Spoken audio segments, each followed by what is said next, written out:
장학리 파브르는 프랑스의 교수이자 시인, 곤충학자, 생물학자입니다. 그는 파브르 곤충기의 저자로 유명합니다.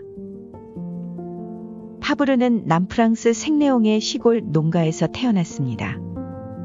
그는 가난한 가정 형편 때문에 4살 때 말라발의 조부모 댁에서 자라게 되는데 집 근처의 산과 들은 호기심이 많던 파브르에게는 가장 좋은 놀이터였습니다.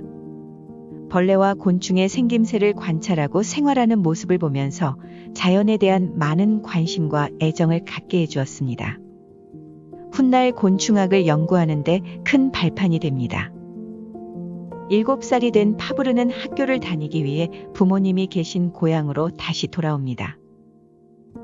학교 수업에 흥미를 못 느끼던 중 아버지가 사주신 동물 그림책을 보면서 스스로 글자도 깨우치고 학교 공부에도 관심을 가지게 됩니다. 그는 10살 때 왕립중학교에 들어가지만 아버지의 사업 실패로 15살에 가족과 떨어져 혼자 지내면서 레몬 행상과 찰로변의 공사장 인부로 생활했습니다.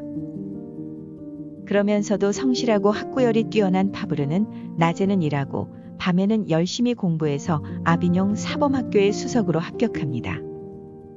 그는 열심히 공부해 사범학교 3년 과정을 2년 만에 우수한 성적으로 졸업합니다. 19살에 초등학교 교사 임용시험으로 합격하여 카르팡트라스 공립학교의 선생님이 됩니다. 그리고 21살에 2살 많은 동료 교사인 마리와 결혼하여 슬하에 7남매를 둡니다. 25세에 몽펠리에 대학에서 수학과 물리학 학사 자격을 얻어 코르시카 섬의 아작시오 중학교의 물리 선생님으로 가게 됩니다. 거기서 생물학자로 유명한 에스프리 르키앙과 목행 탕동 교수를 만나게 되면서 곤충학 연구로 방향성을 잡게 됩니다. 하지만 열병으로 건강이 악화돼 2년 만에 섬을 나오게 됩니다. 29세에 아비뇽 국립고등학교의 물리교사가 됩니다. 그는 동물과 식물에 대해 가르치는 꿈을 위해 자연과학 석사 공부에도 도전합니다. 31세의 파브르는 레옹 듀프르의 소책자를 읽으면서 큰 감명을 받아 곤충학에 일생을 바치기로 결심하게 됩니다.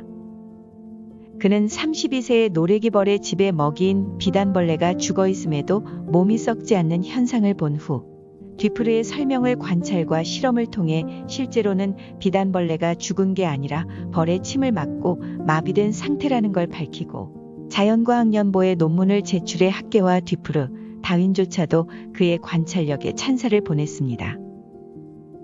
그는 단순히 표본을 만들고 분류하는 것이 아닌 자연 속에서 생태를 구체적으로 관찰하는 것의 중요함을 깨닫습니다. 곤충을 사랑한 파브르는 곤충을 찢거나 박제하지 않으면서 자세히 관찰하고 괴롭히는 대신 곤충과 같이 놀아주며 매미 유충을 직접 먹어보기도 했으며 곤충에 관한 갖가지 오해를 관찰과 검증을 통해서만 논박했습니다.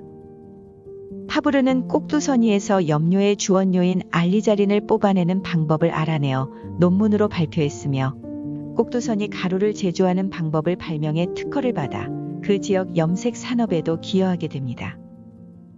45세의 꼭두선이 영구공로로 나폴레옹 3세로부터 최고의 명예인 레종 도네르 훈장을 받습니다.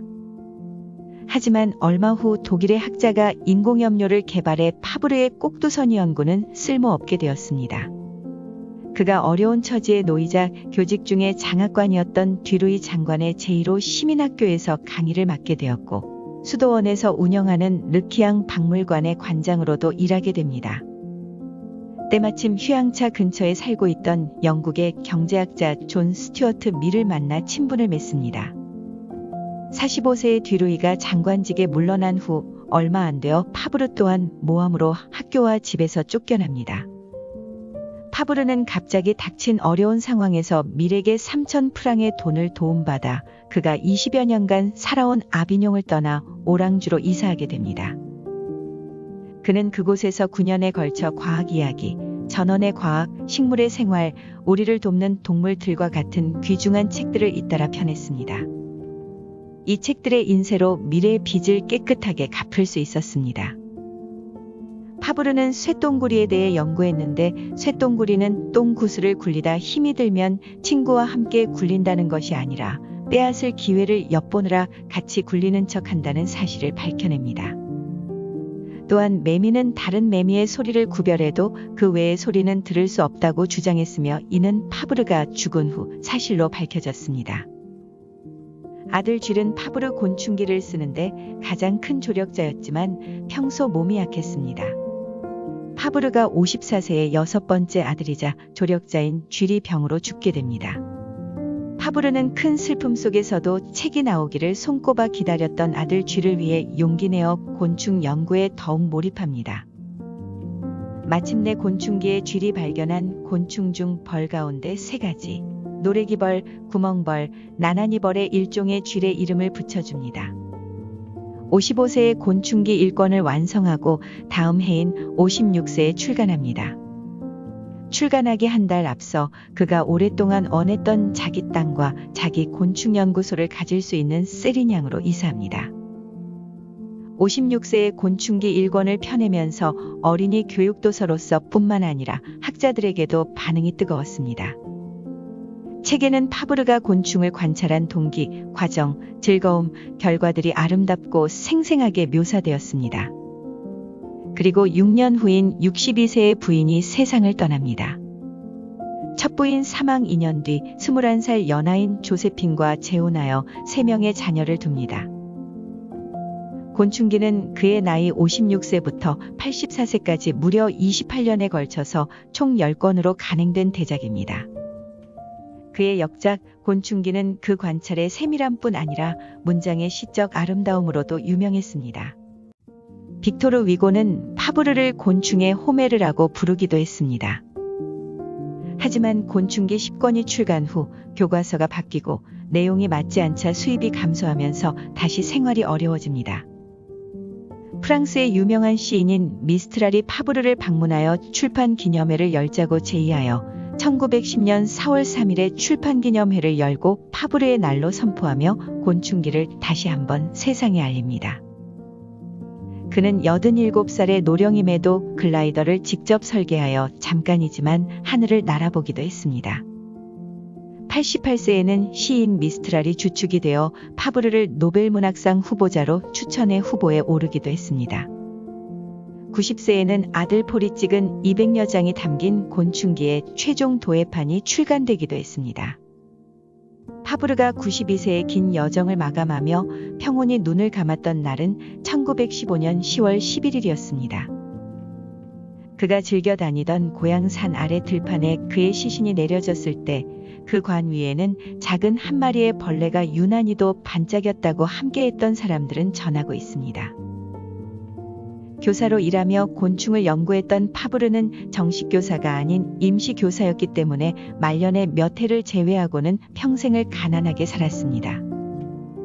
그는 동시대의 과학자 루이 파스테르, 경제학자 존 스튜어트 밀, 생물학자 에스프리 르키앙, 툴루즈의 교수 알프레드 모캥 탕동, 생물학자 찰스 다윈과 교류하기도 했습니다. 또한 식물기에 대한 책도 냈으며 노년기에는 왕풍뎅이 시인이라는 이름으로 잡지에 시를 내기도 했습니다. 노년과 창조력은 무관합니다. 우리는 노년에도 주어진 시간을 새로운 일을 해내는 시간으로 만들 수 있습니다. 창의적인 노년의 삶은 지금까지의 삶에서 굳어진 인식, 습관, 통념이 주는 편안함을 거부하고 새로운 경험을 마다하지 않는 것에서부터 시작할 수 있습니다. 파브르는 그의 나이 56세부터 84세까지 총 10권의 곤충기를 완성했습니다. 나이를 뛰어넘는 그의 연구에 탐구심에 대한 열정과 그 열정을 뒷받침하는 끈기를 높이 사고 싶습니다. 오늘도 시청해 주셔서 감사합니다.